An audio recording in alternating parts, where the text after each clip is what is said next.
بسم اللہ الرحمن الرحیم صلی اللہ علیہ محمد صلی اللہ علیہ وآلہ وسلم۔ السلام علیکم، آپ یوٹیوب چینل دیکھ رہے ہیں اور میں ریحان بھٹی ہوں۔ اگر آپ چینل پر نئے ہیں تو چینل کو سبسکرائب کر دیجئے اور بیل آئیکن کے بٹن کو دبا دیجئے تاکہ ہماری ہر نئے آنے والی ویڈیو آپ تک بروقت پہنچ سکے۔ تو معزز سامعین، آج ہم آپ کو ایک بڑی دلچسپ کہانی سنائیں گے، ایک شہنشاہ اور ایک دیہاتی سردار۔ تو سامعین، ایک شہنشاہ جب دنیا کو فتح کرنے کے ارادے سے نکلا تو اس کا گزر ایک ایسی بستی سے ہوا جو دنیا کے ہنگاموں سے دور اور بڑی پرسکون تھی۔ یہاں کے باشندوں نے جنگ کا نام تک نہ سنا تھا اور وہ فاتح اور مفتوح کے معنی سے ناشنا تھے۔ بستی کے باشندے شہنشاہ اعظم کو مہمان کی طرح ساتھ لے کر اپنے سردار کی جھونپڑی میں پہنچے۔ سردار نے اس کا بڑی گرم جوشی سے استقبال کیا اور پھلوں سے شہنشاہ کی توازے کی۔ کچھ دیر میں دو قبیلی فریق مدعی اور مدعا علیہ کی حیثیت سے اندر داخل ہوئے۔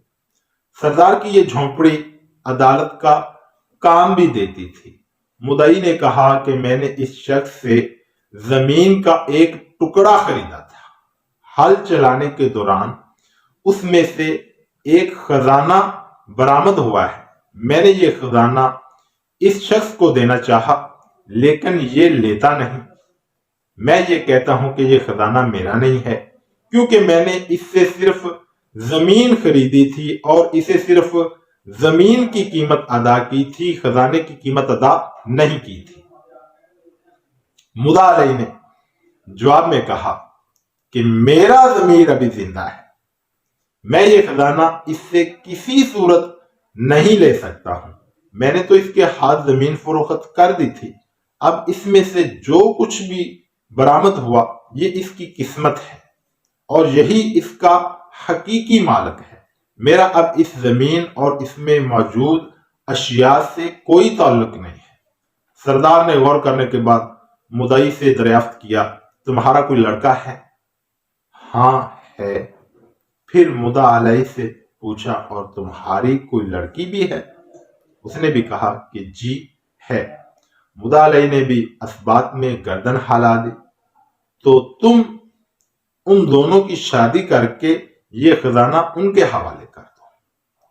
اس فیصلے نے شہنشاہ معظم کو حیرت میں مبتلا کر دیا۔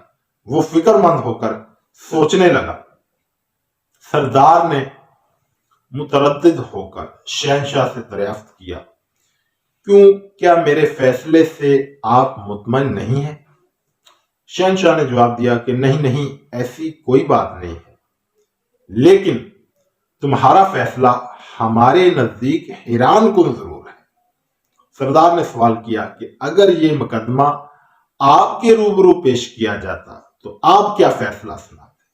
شہنشاہ نے کہا، پہلی بات تو یہ ہے کہ اگر یہ مقدمہ ہمارے ملک میں ہوتا تو زمین خریدنے والے اور بیچنے والے کے درمیان کچھ اس طرح کا جھگڑا ہوتا کہ بیچنے والا کہتا کہ میں نے اسے زمین بیچی ہے اور اس سے زمین کی قیمت وصول کی ہے، اب جب کہ خزانہ نکل آیا ہے تو اس کی قیمت تو میں نے وصول ہی نہیں کی۔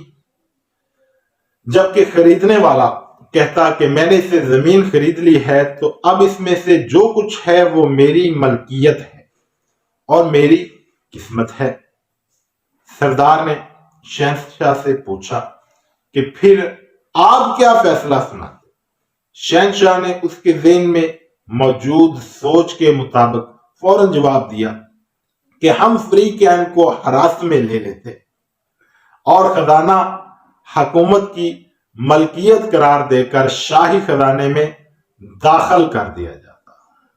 بادشاہ کی ملکیت، واہ! سردار نے حیرت سے پوچھا کہ آپ کے ملک میں سورج دکھائی دیتا ہے؟ جی ہاں، کیوں نہیں؟ وہاں بارش بھی ہوتی ہے؟ جی بالکل، بارش بھی ہوتی ہے۔ بہت خوب۔ سردار حیران تھا، لیکن ایک بات اور بتائیں، کیا آپ کے ہاں جانور بھی پائے جاتے ہیں جو گھاس اور چارہ کھاتے ہیں؟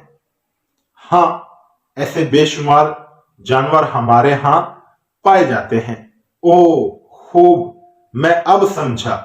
سردار نے یوں گردن ہلائی جیسے کوئی مشکل ترین بات اس کی سمجھ میں آ گئی ہو۔ سرزمین میں شاید تو آپ کی ناانصافی کی سرزمین میں شاید انہی کی طفیل سورج روشنی دے رہا ہے اور بارش کھیتوں کو سیراب کر رہی ہے، یعنی کہ ان جانوروں کی طفیل ہی اللہ تعالیٰ آپ کو سورج کی روشنی دے رہا ہے، اور اللہ تعالیٰ رزق دے رہا ہے اور بارش دے رہا ہے۔ تو معزز اور پیارے سامعین، شاید ہمارے پیارے پاکستان میں بھی جانوروں کے توسط سے ہی ہمیں روشنی، ہوا، پانی اور رزق میسر ہے، اور ورنہ نہ ہی تو بحیثیت قوم ہمارے اعمال ایسے ہیں اور نہ ہی ہمارے حکمرانوں کے اعمال ایسے ہیں۔ اب تک کے لیے اتنا ہی، اجازت دیجیے، اللہ حافظ۔